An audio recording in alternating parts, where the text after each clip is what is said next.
Para leer. Bueno, sin más, doy la palabra a Mercedes, Marta. Vamos a tomar algunas y luego, bueno, entre todos vamos conversando. Primero, agradecerte tu excelente exposición. Primero, agradecerte su excelente exposición y su excelente precisión y que abre para mí un tema para pensar importantísimo. Y además querría remarcar una cuestión que has dicho que me parece fundamental para pensar los totalitarismos, cuando dices que Antígona con su posición pone en juego la decisión que está bajo el hombre que se cubre con la ley del procedimiento, ¿no? Es la ley y yo no soy más que un instrumento para ponerla en juego, ¿no? Me parece que este punto es absolutamente fundamental políticamente hablando y femeninamente hablando también, ¿no? Y yo creo que lo que tú traes cuando dices que el por qué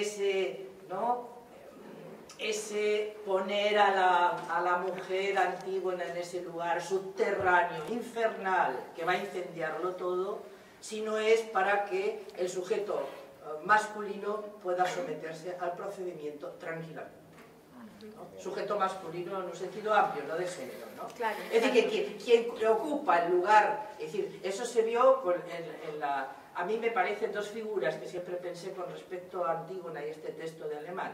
Es decir, dos figuras representativas de esta disputa actuales son las madres de la Plaza de Mayo, son, me parece, las que plantean, y además no en una vía sacrificial, que lo han ido demostrando durante años, que la suya no era una vía sacrificial, ¿no? Que era una decisión que no tenía que ver ni con la cuestión maternal, ni con la vía sacrificial, y la obediencia debida del lado de tanto los nazis como los represores argentinos, etcétera, etcétera, etcétera, y como lo que puede estar ocurriendo ahora mismo en cualquier momento que se ponga en juego la política, en el sentido relacional. Me ha parecido magnífica. Vale. Marta, alto para que todos... A ver qué nos puedes decir más de qué te parece esta idea. Sí. Bueno, primero me sumo a las felicitaciones porque me ha parecido una exposición impresionante, la de Luciana, y lo malo de tu exposición es que te vas a llevar muchas demandas de la sala, me parece. Yo voy con una, que es, has contado un poco cómo la figura de Antígona introduce algo del amor en su disputa por lo político. Mi pregunta sería, ¿cómo te imaginas tú en la política que puede irrumpir el amor? O sea, así concretamente, más allá de Antígona, ¿cuál sería tu visión? Vale. Algo en la sala, Ignacio puede intervenir si lo desea. No. Bueno, yo tengo un día así un poco raro, tal, y además pues, hago lo que puedo por ser femenino, pero no siempre lo consigo. Me encantó el discurso de Luciana. mi compañera Luciana. Sentí una insana envidia por ser capaz de hablar así, tan precisamente y tan ordenadamente, prácticamente sin un solo papel. Vamos, tengo que volver a la escuela. Me quedan algunas dudas, pero a lo mejor entendí bien o no hay ninguna duda. Y, por ejemplo, un poco desordenadamente, creo que entender el antagonismo como algo susceptible sobre todo de, primeramente y definitivamente, de enfrentamiento es algo más masculino que femenino, otra vez fuera de la distribución nominal de géneros. Y quizás lo que la política hoy en día nos reclama es, antes y después del enfrentamiento, que llegado el caso hay que darlo, con sacrificio incluido, pues la infiltración. La infiltración es tan importante como el enfrentamiento en el campo político, es decir, ser capaz de estar en sitios en los cuales no estás del todo cómodo y ahí hacer una pequeña labor de zapa o de topo o de serpiente. Tengo problemas con la palabra escisión o enfrentamiento cuando va sola.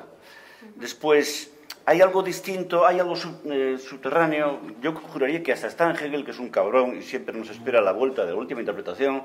Hay algo subterráneo que no pertenece al campo de la excepción frente a la ley diurna. Hay algo subterráneo que más bien es algo no opuesto a lo diurno, sino más bien la ley oculta de lo diurno. Por ejemplo, y en ese sentido giros curiosamente femeninos de la filosofía. Por ejemplo, cuando Aristóteles o Benjamin 20 siglos más tarde hablan de la teoría del jet set, la teoría no es algo como momento que irrumpe en la historia y detiene el tiempo, no es algo que se contraponga a la cronología normal, sino que resume la cronología en un punto. Es un tipo de feminidad esta, por así decirlo, que es capaz de cambiar las situaciones sin, fuera de la lógica, regla de excepción. Después, y ya termino, pero bueno, es una cosa muy complicada, no tengo muy claro que sea fácil y debamos indiscriminadamente separar el mundo de los vivos y de los muertos. Abundan los cadáveres, pero se nos ha prohibido la experiencia de la muerte. Abundan los cadáveres. Abrir la televisión es un horror, prácticamente no comes ya, salvo que sean lentejas. Y sin embargo, está prohibida la experiencia de lo mortal. El muerto se encierra en el tanatorio, el enfermo en su prenicho tal. No tengo muy claro que no debamos... Hay algunos a los que no se entierra nunca. ¿Perdón? Hay algunos a los que no se les Efectivamente. entierra. No tengo muy claro que no debamos poner en discusión el canon de la división entre vivos y muertos, para que los vivos vivan mejor, cerca de esa sombra. Pero en fin, son, ya digo, comentarios que ni siquiera sé si son dudas. Le pienso dar la palabra a Jorge si alguien tiene alguna intervención. Igual es dinámico, pero digo si hay alguna cosa que se quiera... Bueno, después recojo algunas de las cosas que dijo Ignacio, pero ahora está Luciana, que ha llevado, le agradezco muy especialmente, muy lejos el texto mío, que tiene varias versiones, no sé cuál es. Sí, porque hay otra que pones en cuestión lo que dije, claro, sí. Pero quiero simplemente señalar algunas cuestiones, porque bueno, en aquel entonces, y ahora también, bueno, reescribía lo que ya había... Pero yo creo que es antes de es en la década de los 80 que escribí esto, y entonces yo estaba sorprendido por dos cosas.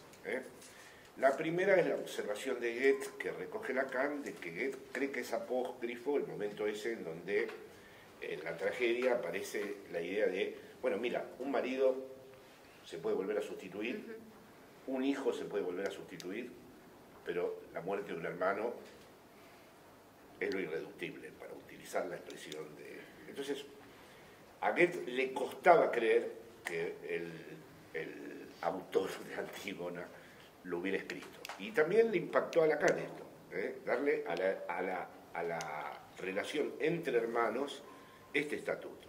Y eso poderosamente también me llamó la atención a mí, que tengo una hermana.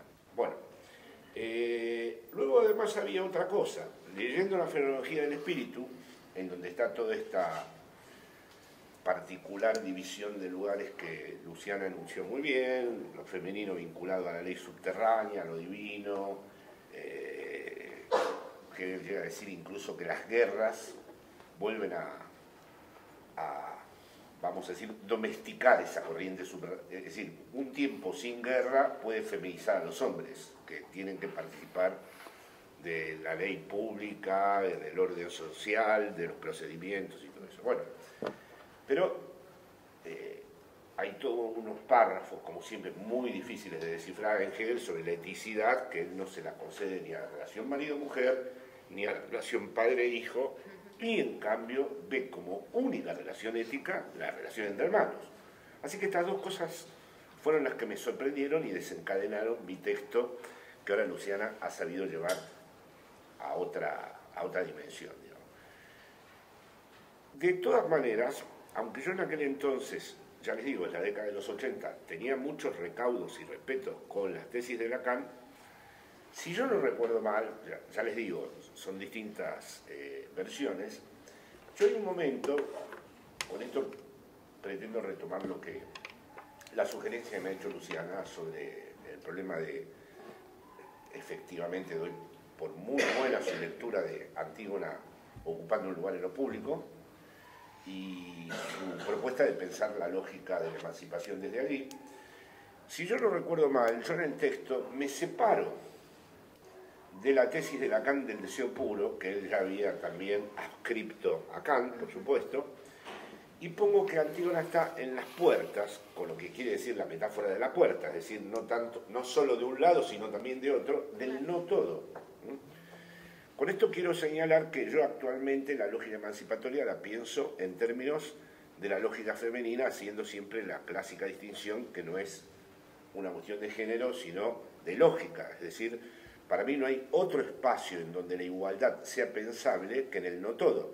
En la lógica masculina, dado que el todo, lo universal, siempre se sostiene de una excepción, hay por lo tanto siempre una segregación concomitante y evidente que siempre sitúa las cosas en donde una totalidad puede quedar amenazada, socavada, destruida por esa excepción que la limita. Mientras que al presentarse la lógica del no todo, no puede establecerse el límite que configura la totalidad y la excepción, y solo en un ámbito así es lógicamente pensable la igualdad. La igualdad no puede ser pensable en un mundo en donde se configure una relación entre excepción y todo. Y recuerdo que en aquel entonces había puesto a Antígona. El tema de Antígona, tengo que hacer una confesión personal, me atraviesa de una manera también muy rotunda a mí por mi relación con los grupos armados en los años 70, hasta tal punto que tuve una conversación con un sobreviviente de esa práctica.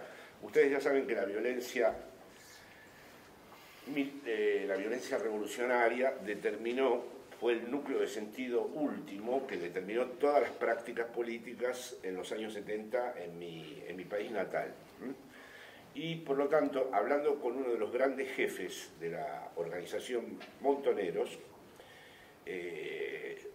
con el que se abrió el espacio para tener conversaciones referidas a estos temas, le pregunté si nosotros queríamos matar, porque eso es algo que los bien pensantes y la teoría de los dos demonios, asesinos de un lado, asesinos del otro, y recuerdo que él me respondió, estábamos dispuestos a morir, pero no queríamos matar.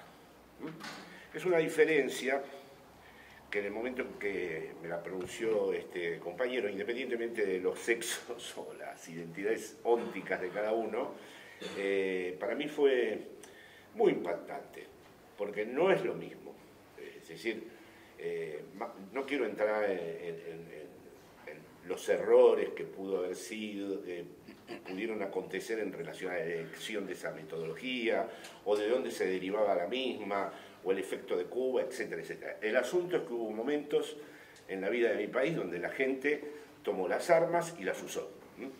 Pero esta dimensión viene a colación de lo que mencionaba Luciana como lo irreductible. Es decir, no siempre la víctima o el que está dispuesto a morir se corresponde con una dimensión sacrificial, y no siempre el que acepta finalmente participar de una contienda armada es porque quiere matar.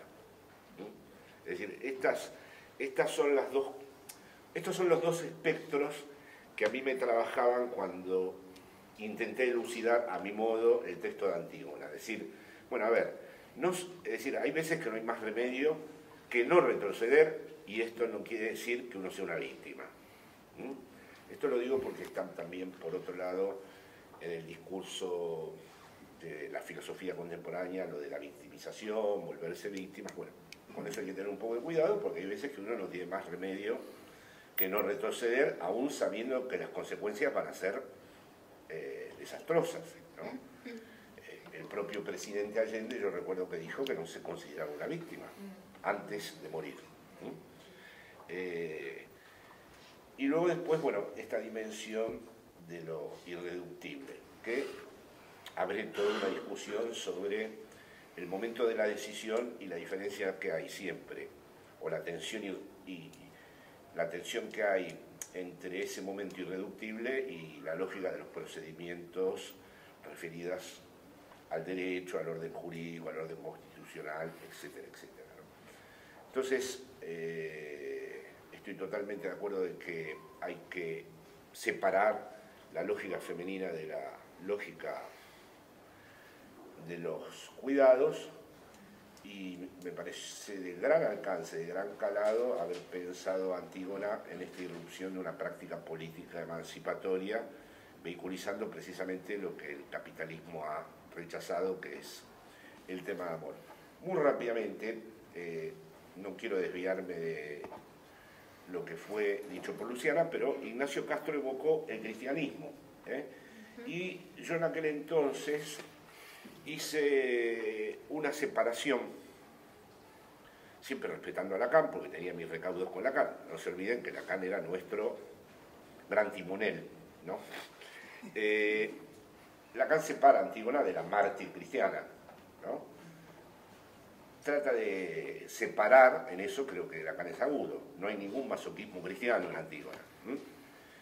Pero resulta que he tenido que ir a dar una conferencia a Italia sobre el ateísmo, ya advertido porque hace unos años atrás yo estaba hablando en Milán y de golpe una señora me empezó a insultar, yo no entendiendo el italiano, pero la señora estaba enojadísima y le pregunté al traductor qué me estaba diciendo y me dijo que era creyente y que se había molestado.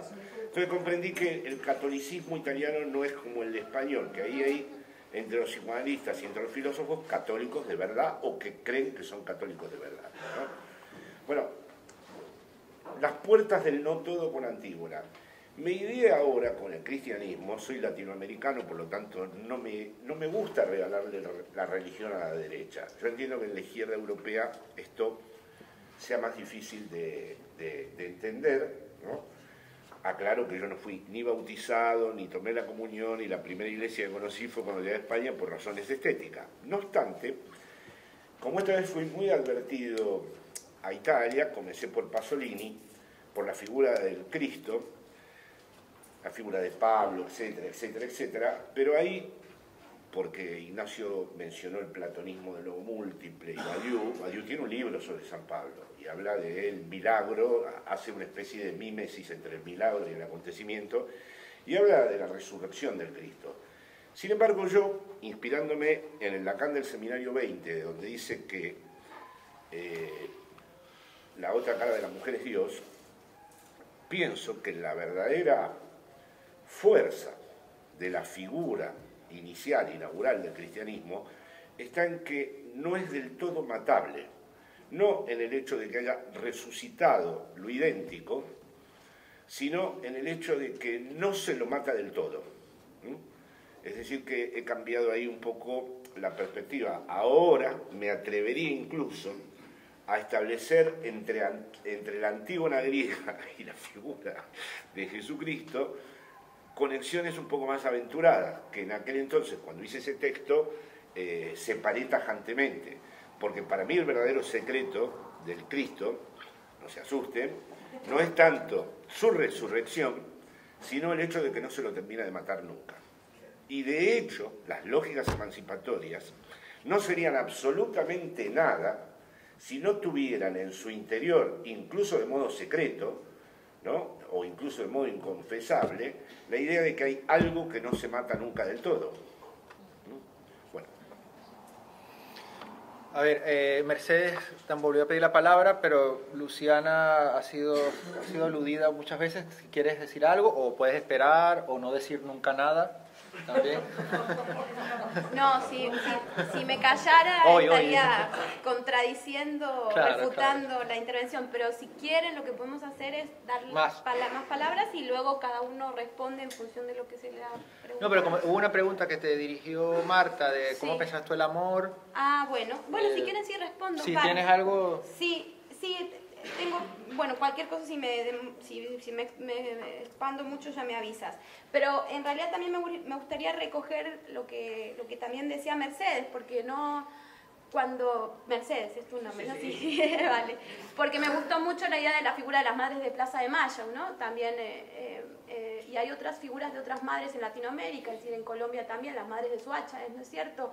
Es decir, y no lo había pensado y me gustó mucho esa sugerencia porque es cierto, no funciona como esa idea del amor materno, sino que permite ser pensado como un deseo que no retrocede, ¿no? Y ahí hay una idea de la politización que tiene que ser dado cuenta en toda su complejidad. Entonces no lo había pensado, pero te agradezco muchísimo por ese comentario, porque me va a permitir llevarlo a otros lugares, así que muchas gracias.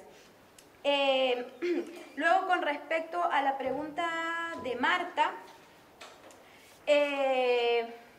todavía no lo tengo muy claro, es decir, qué idea de amor estoy trabajando, no sé muy bien, pero yo tengo así como un pasado oscuro, que es un pasado hegeliano, y me gusta mucho la manera en la que Hegel piensa el problema del amor, porque ahí hay, es decir, la idea de amor en Hegel es una idea que aparece en sus escritos de juventud y a mi entender es la primera forma de pensar la dialéctica en Hegel. Él no lo dice así, pero por la forma en que define el amor es una idea de la dialéctica y es una idea de lo absoluto.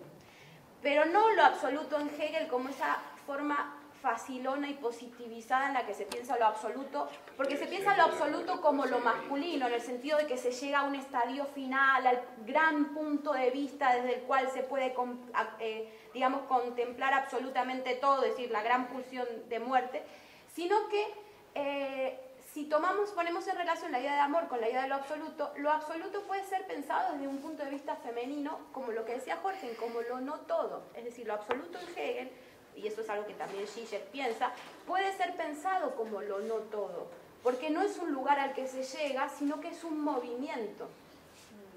Es un movimiento del pensamiento que es constantemente no todo, y es justamente el ser no todo lo que posibilita el movimiento de ese pensamiento. Entonces me gusta ir como por ese lado, pero todavía no es que tenga una idea acabada, porque incluso estos son como intuiciones o indicios, jugando un poco con el título, que fui mencionando aquí y que forma parte de un proyecto que tengo ganas de seguir explorando y de trabajar y de escribir cosas sobre eso, pero no lo tengo tan Sí. claro. Sí. Perdón, no iba a decir una cosa del amor, pero bueno, sí, te dejo terminar. Bueno, no, hago un comentario con respecto a Ignacio y ya concluyo con eso. Porque me gustó mucho la serie de apreciaciones que hiciste y me voy a detener en una en concreto. Claro, me decías, ojo, cuidado con esta cuestión de marcar, digamos, de manera obsesiva esta distinción entre lo vivo y lo muerto, ¿no? Pero claro, porque estaba la advertencia de esta especie de máquina constante de perpetuación de lo vivo. Yo lo hacía quizás pensando en el lado de lo muerto, no en el lado de lo vivo, porque es decir, es justamente la posibilidad de conmemorar a los muertos lo que nos permite, en términos benjaminianos, lo que nos permite no matarlos del todo, y que permite que sea eso irreductible, eso que persiste, que pone en movimiento una y otra vez en la emancipación. Si no hay distinción entre vivos y muertos, no podemos conmemorar y no podemos dar cuenta de ese pasado en el cual nos inscribimos y a partir del cual hacemos las cosas y ponemos en movimiento un futuro. Si no está eso, no hay nada. Por eso, es decir, una de las cosas que pasa en el neoliberalismo es eso, es no poder conmemorar a los muertos, no poder entender la distinción entre vivos y muertos. Y yo creo que en ese sentido en particular es sumamente importante. No, una cosa sobre el amor nada más, pero nada más que para jugar un poco con la interesante adhesión de Luciana Hegel, yo voy a traer algo de Heidegger. Ustedes saben que hay una larga correspondencia entre Heidegger y Elfried, su mujer, donde prácticamente semanalmente, a lo largo de varias décadas, Elfried le reprocha las amantes a Heidegger, que aparecen muy graciosamente en las correspondencias con las iniciales. Has estado con L, has escrito, y mientras tanto Heidegger responde que si se agota su pasión por L, se agota su relación con el ser, etcétera, etcétera, porque Heidegger no argumenta nunca como un marido al que se le echen reproches del lado de la mujer celosa, sino como un filósofo que muestra que hay como una especie de continuidad radical entre las elecciones eróticas o amorosas que él hace y su modo de pensar. Así que Elfried una y otra vez lo quiere llevar a lo concreto y el filósofo responde con su filosofía. Pero luego de 40 años de cartas, donde esto sucede, ¿no? Y de manera bastante persistente, esto tiene que ver con el amor, ¿no? Porque me parece que, bueno, es una discusión apasionante también el tema de los celos. Hay una sola vez en esos 40 años donde Heidegger tiene una respuesta de otra naturaleza, porque ella vuelve de nuevo, ya no sé si es M, L, no es Hannah Arendt, ¿eh? No sé si es M, L o alguna de ellas, ¿no? ¿Y qué es lo que había también ocurrido en esa curiosa relación que no es la misma que la de Sartre con Simone de Beauvoir? Son al estilo la Alemania profunda, no son dos progres de Francia. La señora Elfried se había enamorado de su propio médico y había tenido un hijo con el médico, ¿no? Es el hijo de Heidegger, Hermann Heidegger, albacea de la obra de Heidegger, es el hijo del amor que tuvo su esposa con su médico. Así que en un momento Heidegger, esto lo ha dicho en otros seminarios, le dice: Elfried, el amor no es saber lo que el otro hace, ni a dónde se conduce, sino qué quiere, y saber qué quiere cada uno, y confesar en todos los casos quién es cada uno. El amor es proteger en el otro aquello que merece permanecer en su ocultamiento. Así fue mi sí con respecto a Hermann. Sí, dije, es a considerar lo que dice este tipo, que tiene la locura de llevar a un estilo, diríamos, el rigor de llevar su pensamiento a un estilo de vida, ¿no? Dado que él le dice, el amor es custodiar, diría él, o preservar en el otro aquello que merece permanecer en el ocultamiento, y a continuación le dice, por primera vez en 40 años, ese fue mi sí con respecto a ese hijo que es nuestro, que has tenido con el médico. Es a considerar, dada la correlación extraordinaria y excepcional que hay entre el modo de pensar del tipo y lo que se pone en juego en un hecho bien atado al nudo mismo de la dramática cotidiana, ¿no? Antes de dar la palabra a Mercedes, también una cosa que me evocó esto del tema del amor, y ahora que hace referencia Luciana a ese pasado oscuro hegeliano. Yo creo que cuando algo de Hegel se conoce, es difícil que quede, se retorna, creo que no queda nunca en el pasado, y a Lacan evidentemente eso también le ocurrió. Fue un pensador de referencia inaugural en su carrera intelectual como psicoanalista, etcétera, ¿no? Y hay un pasaje misterioso que algunos comentadores han tratado de elucidar, de investigar un poco más. Es una referencia que hace Lacan respecto al amor en Hegel. Lo aparentemente dudoso es si esa referencia, porque se ha investigado algunos y no se ha conseguido tal cual, y Lacan la evoca así, supuestamente en el joven Hegel respecto al amor, que es: te amo aunque no quieras, te deseo aunque no sé. Lo digo por si puedes corroborar si lo es o no lo es, o al menos para que quede abierto. Pero bueno, hay algo siempre de cierta opacidad.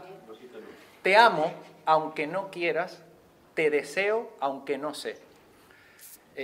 Me parece más misteriosa que amar es dar lo que no se tiene. Eso como que apenas pillas dos cosas psicoanalíticas y algo captas, ¿no? Pero bueno, eso, porque justamente creo que hay algo político. Es verdadera, de todas maneras, amar es dar lo que no se tiene, ¿eh? Sí, eso sí que es verdad. No, esa sí, claro, esa sí es de Lacan, tal cual. Esa es de él, esa es de él. Esta otra la evoca a propósito en el seminario 6. Pero digo, bueno, que hay cierta opacidad que no responde ni a lo subterráneo ni a la fascinación en el propio amor, que está al servicio de lo político. También, además, con la evocación de Heidegger que hace ahora Alemán, es como bastante evidente. Pero bueno, Mercedes. Sí, no, yo quería decir con respecto a esta cuestión de Lacan y de Antígona, que es verdad que es un poco problemático la cuestión de la víctima ahí, ¿no? Porque claro, la pone en un lugar por un lado de víctima, pero dice algo un poco peculiar.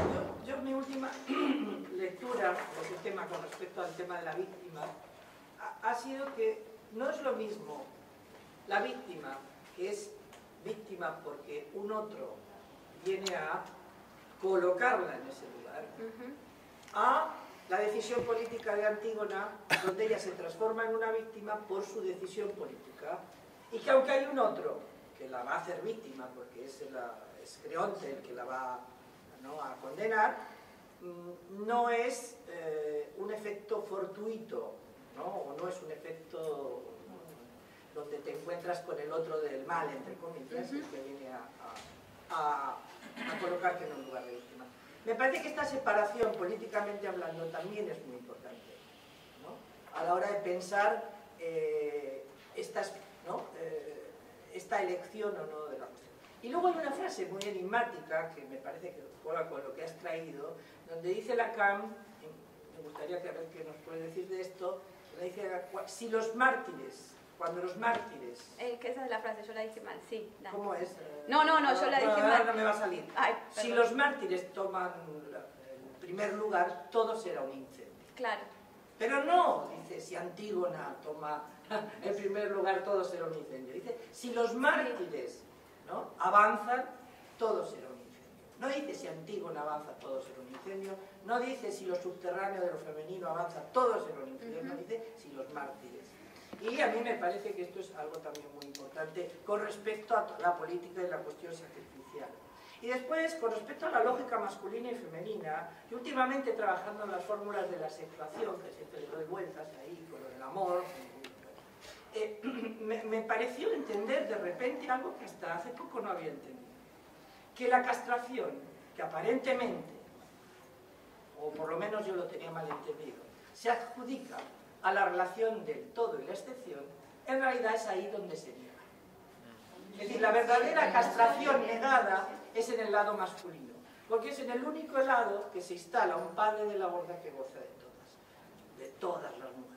Y es en el lado femenino donde la castración nos hace a todos igualitarios. Y me parece que este potente, ¿no? No existe un X, por vía de la ley, que no fide X, es decir, no existe ninguno que no esté bajo la ley de la castración. Esto me parece que muestra algo de lo igualitario y lo pone del lado de lo femenino y que muestra una posibilidad política inédita para mí. La palabra, otra cosa importante que se suele omitir ahora que traes esto y que creo que verifica y agrega un elemento de solidez a lo que estás pensando del masculino y el femenino, según lo trabajó Lacan en las tablas, es que el del lado masculino escribe lo necesario y lo posible. Y es justamente el lado femenino donde aparece la imposibilidad como primera premisa y luego lo contingente, que es lo que usualmente usamos como el no todo. Porque es importante, a veces se nos olvida no leerlo en conjunto, ¿no? Pero en Soledad Común hice estas aclaraciones precisamente. Sí. El paso de lo imposible a lo contingente en lo femenino, la igualdad en el no todo. Sí, sí. Bueno, hay muchísimas cosas, afortunadamente. Solo quería mencionar dos de las puntas que han salido aquí, a modo de observación, que no sé con qué tono la digo. Creo que también es cierto que si los mártires son excluidos, también todo será un incendio. Si los mártires los asociamos automáticamente a una noción, digamos, fundamentalista de lo sacrificial, también todo será un incendio. Porque entonces toda épica está prohibida y la dejamos para los que no tienen nada que perder, lo cual es muy peligroso para la vida en común. Y después se me ocurre, dentro de muchas otras cosas, que quizás Antígona y Sócrates, héroes clásicos de la autonomía radical, lo son porque obedecen a un espacio andrógino, anterior a la división nominal de los nombres, de lo femenino y de lo masculino, en el sentido que obedece a un espacio impersonal, que está en todo sujeto, un espacio, un registro, digamos, nouménico, sin lo cual la libertad, como algo distinto a la gestión de lo que se sirve, es imposible, y sin lo cual la política, como algo distinto a la gestión de lo que ya hay, también es imposible. Me pregunto si las dos figuras no son imprescindibles hoy para que la política no sea el espanto al cual estamos ya demasiado habituados. ¿Puedo decir algo? Sí, claro. Algo con respecto a lo que dijo Jorge y lo que comentó recién también muy bien Mercedes. Claro, bueno, va a ser un delirio en realidad, porque es que a mí lo que me interesa de lo absoluto, también en Hegel, es que lo negativo no desaparece la negatividad. Y la negatividad es una manera de que en el pensamiento siga estando el misterio, ¿no? Es decir, lo oculto. Entonces, por eso me parece que esa idea del amor que estoy explorando es una idea del amor donde el pensamiento o la praxis política es respetuosa de lo que posibilita todo lo demás, que es la negatividad, lo oculto. Luego habría que ver si se hacen matices entre Heidegger y Hegel, porque Heidegger leyó muy bien a Hegel y luego se distanció en algunas cosas. Pero creo que en este momento de positivización del mundo, y que incluso está en la misma tradición marxista, la positivización, porque, es decir, con el fetichismo de la mercancía, Marx lo que cree es que efectivamente la racionalidad va a poder desactivar el dispositivo del encantamiento de las cosas. Pero claro, si desencantamos el mundo, que eso Weber lo vio muy bien luego, tenemos un peligro muy grande. Y eso es el problema de la tradición de la izquierda también, ¿no? Y de cierta izquierda europea. Por eso también comparto algo que habías dicho antes, y es la importancia de que la religión siga estando presente en el proyecto emancipador de izquierda. Es decir, como decía Benjamin, necesitamos inevitablemente a ese enano feo, ¿no? Como lo llama así, que es la teología, ¿no? Que es lo oculto también. Estoy haciendo un juego metonímico, digamos, entre varias tradiciones. Entonces, en ese sentido me parece muy interesante. Y, claro, con respecto... Claro, es que, bueno, me da vergüenza hablar entre tantos psicoanalistas acá, porque yo no soy especialista en Lacan. Pero claro, ¿qué sería pensar la castración desde el punto de vista femenino? Es decir, eso es todo un tema a darle vueltas, o sea que es bien sugerente el tema ese. Y con lo que decías vos, pues con la frase habría que darle vueltas, porque como no lo he pensado, no sé qué significa bien. Es un misterio. Habría que pensar. Ahora, una pregunta que me gustaría dirigirle a Luciana, ¿no? Es este asunto, yo lo voy a decir en argentino, Zizek, no Zizek. Sí, sí. Hay algo que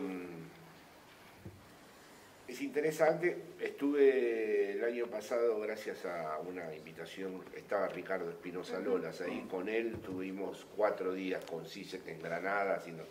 Bueno, finalmente ha cumplido con su deseo, digamos, ha lacanizado absolutamente a Hegel, en el sentido de que, por ejemplo, el absoluto es el... O sea, todo el relato de Koyev que había en Hegel se evaporó y él ha hecho un poco como Lacan hizo con Freud. Le hace decir a Freud lo que Lacan quiere, y porque había freudianos al principio, esto ahora no sucede tanto, pero en el comienzo, cuando el primer tomo de los escritos que compré en Chile se llamaba Lectura Estructuralista de Freud, ¿no? Es decir, que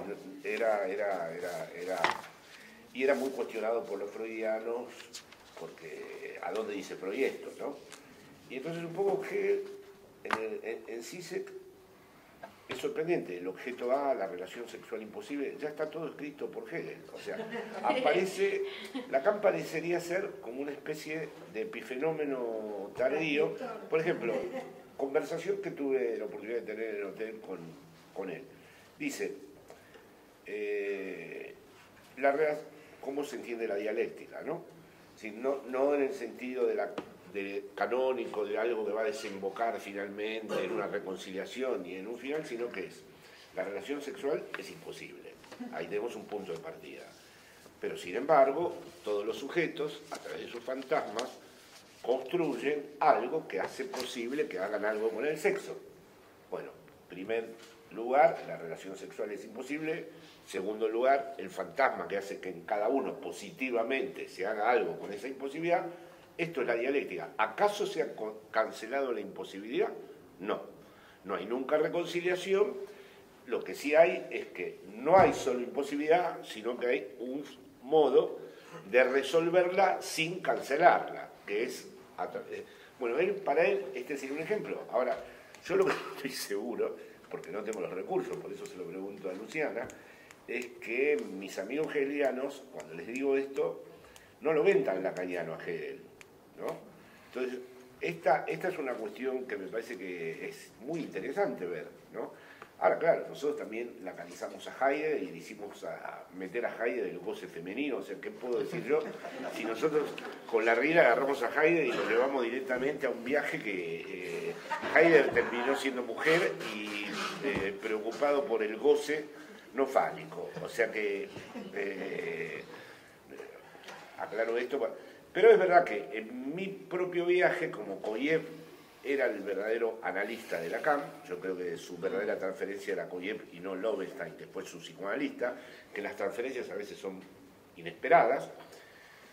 Claro, Koyev marcó mucho a Lacan, y en el relato de Koyev no hay nada que, o sea, al revés, el Hegel de Lacan es separándose de Koyev. El Hegel de Zizek es lacanizando a Hegel, ¿no? Entonces eso creo que sería muy interesante abordar, dado que parece ser que no vamos a salir nunca de Hegel, ¿no?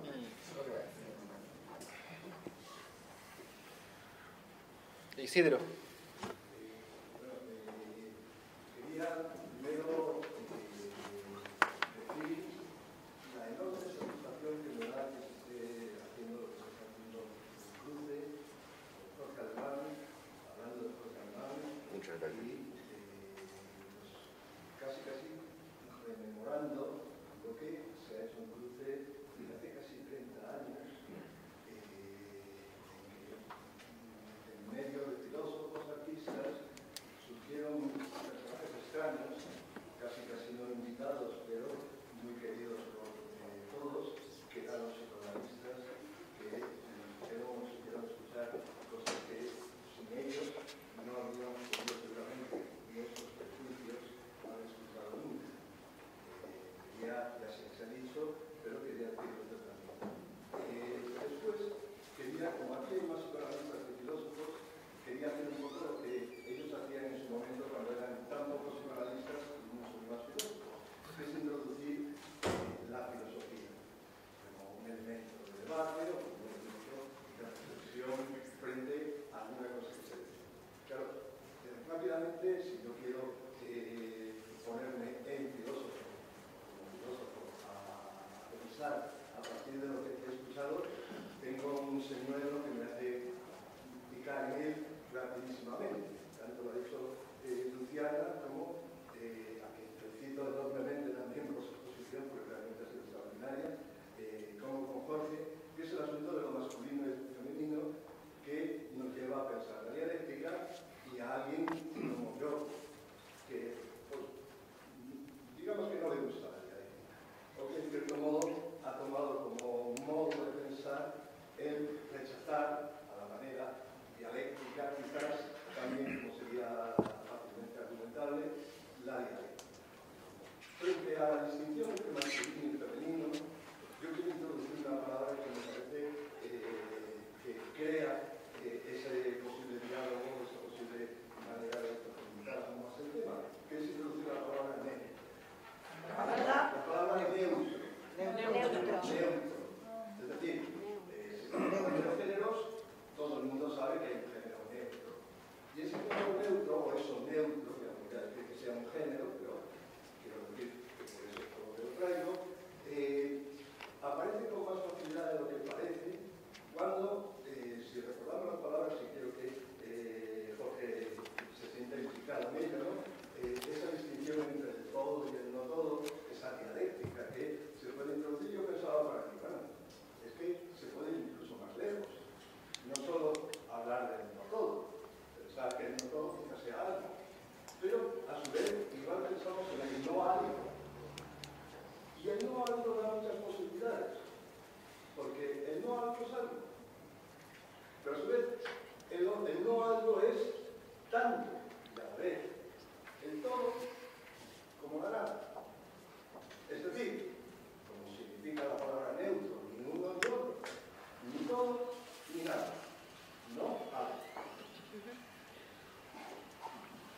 Quería hacer un comentario con respecto a la interpelación de Jorge. Sí, entendí lo que dijiste. Habría dos cosas, es decir, por un lado, nos pasa hoy que se le atribuye a Zizek, es decir, la lectura que Zizek hace de Hegel no es tan de Zizek o de Zizek, sino que responde a una época muy particular en los años 50 en Francia, que se estaba pensando el absoluto en Hegel, y Zizek es muy deudor de esa manera de entender lo absoluto. Y quizás no solo, digamos, no se lo estoy defendiendo porque hay muchas cosas que no me interesan, pero creo que también Zizek hegelianiza a Lacan, es decir, está haciendo un juego ahí de hegelianizar a Lacan y de lacanizar a Hegel.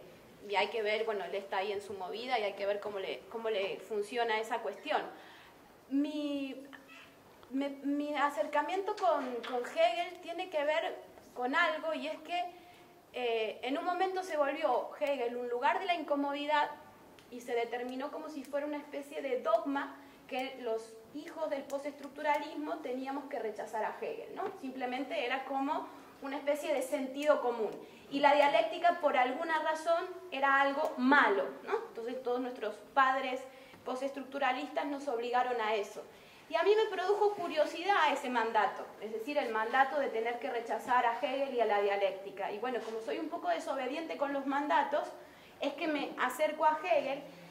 Y lo que me interesa de Hegel, sobre todo, es que la dialéctica puede ser, y eso lo sugiere Derrida, pero luego Derrida luego rechaza a Hegel, es que la dialéctica puede ser entendida como una economía para pensar el misterio, de nuevo, para pensar lo oculto. Claro, a Derrida le gusta esa economía del pensamiento, pero luego la va a desestimar porque es una economía donde todo funciona de manera muy simétrica. Y yo creo que no, que la dialéctica en Hegel termina siendo una máquina un poco desbocada. Entonces, en ese sentido me parece que es interesante pensar a Hegel eso como un nombre de una tradición que en un momento determinado nos vimos obligados a abandonar, y qué pasa si eso persiste y seguimos ahí, y no tanto por el hecho de que no podamos salir de Hegel. Hegel es una excusa para pensar algo, y me parecía que podía ser interesante recoger, recuperar eso y no renunciar a esa economía, a esa tradición.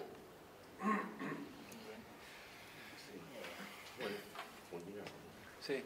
Si no hay alguna palabra más, bueno, damos por cerrado este coloquio que nos ha llevado bastantes horas de trabajo sobre todo el durante, justifica en sí mismo todo lo que incluso esto como idea tuvo lugar hace un tiempo. Y agradecer de nuevo intensamente de parte de Tim, que tuvo que irse por motivos de trabajo, está dando clase en la universidad hoy.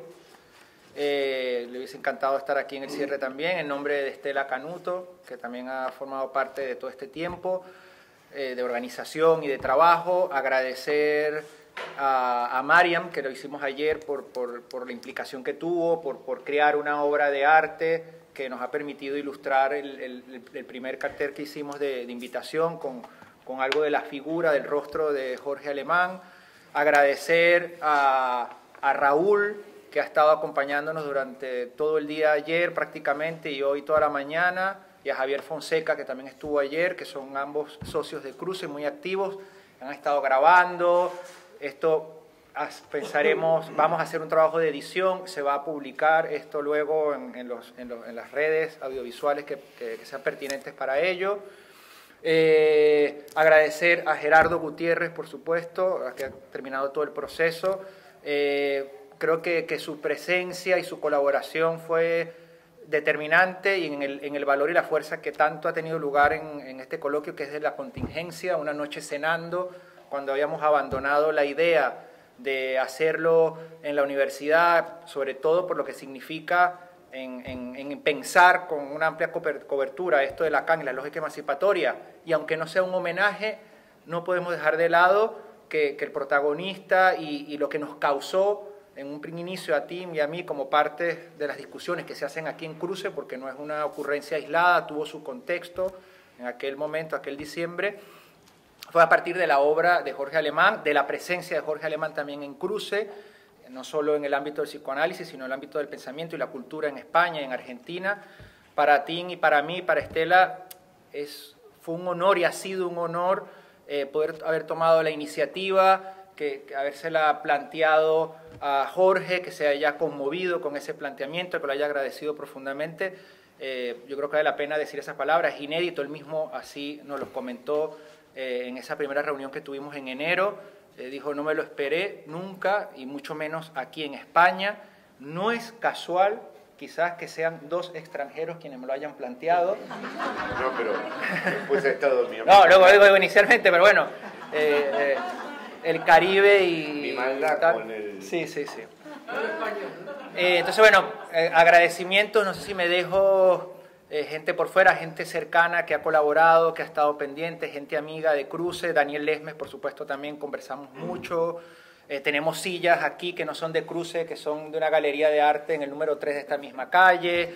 A todos los ponentes que han tenido la amabilidad de responder rápidamente, de ser muy consecuentes.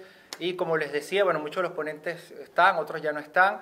Esto continúa, el trabajo no se cierra hoy, va a haber un plazo, se van a ampliar las intervenciones, de esto va a ocurrir un libro, además de entonces la grabación audiovisual, también va a haber un texto, que esperemos sea, Jorge, un punto de inflexión en España y también en Sudamérica, en Argentina, para que se tome en la magnitud y en la incidencia que tiene tu pensamiento, que además auguramos y deseamos que siga tomando una fuerza aún mayor después de esto. Si no, yo querría decir, ¿no?, que por supuesto estoy agradecidísimo, que es verdad que me resultó una emoción cuando los amigos me plantearon esto, que para mí es un honor, de verdad, la presencia de todos ustedes, la presencia tanto de la audiencia como de los ponentes, que por razones de estructura no me identifico a la palabra obra, por eso dije el primer día caminos, tampoco me identifico al homenaje, más bien ha sido una amenaza para mí, porque yo siempre que escucho mi nombre siento mucha extrañeza, me siento interpelado, y es en todo caso siempre inevitablemente una gran ocasión para mí para entender las limitaciones que hay en todo lo que yo planteo, porque veo que los demás mejoran muchísimo lo que he dicho. Entonces, me resultó divertido cuando me lo propusieron, porque dije, bueno, tal vez sea un buen pretexto para desencadenar una discusión, ¿no? Y creo que es lo que ocurrió. O sea, estoy agradecido porque en realidad no siento... Yo tomé mis notas y he aprendido y tengo que corregir muchas cosas. Si algún día, como dice Ignacio, escribir no me gusta, pero no es que no me guste... Ahora voy a publicar un libro de poemas. No es que no me guste escribir. Desde niño padezco la enfermedad de la hiperquinesis y el trastorno de atención. Y realmente por ejemplo, Ignacio Castro se levantó varias veces durante años a las 5 de la mañana para escribir. Es normalmente la hora en que yo duermo, me acuesto a las 5 de la mañana. Entonces, la permanencia que exige la escritura, y sobre todo porque cuando yo quiero escribir de verdad escribo en cuadernos, me resulta... Pero bueno, así todo, Garmendia hizo una página de bibliografía y yo mismo me sorprendí de todos los libros. Gerardo me dijo, llévale al decano como detalle un libro, y no encontré un solo libro mío en mi casa. O sea, para que vean que tengo... Mi hija me dijo ahora, papá, no te la creas ahora, ¿no? Y dije, no, pero que al revés. Me parece que hay una incredulidad de mi parte que es muy que ya es demasiado tarde para que me la crea. Es decir, pero eso no quita el profundo agradecimiento, de verdad, el verdadero agradecimiento que siento. Bueno, esto.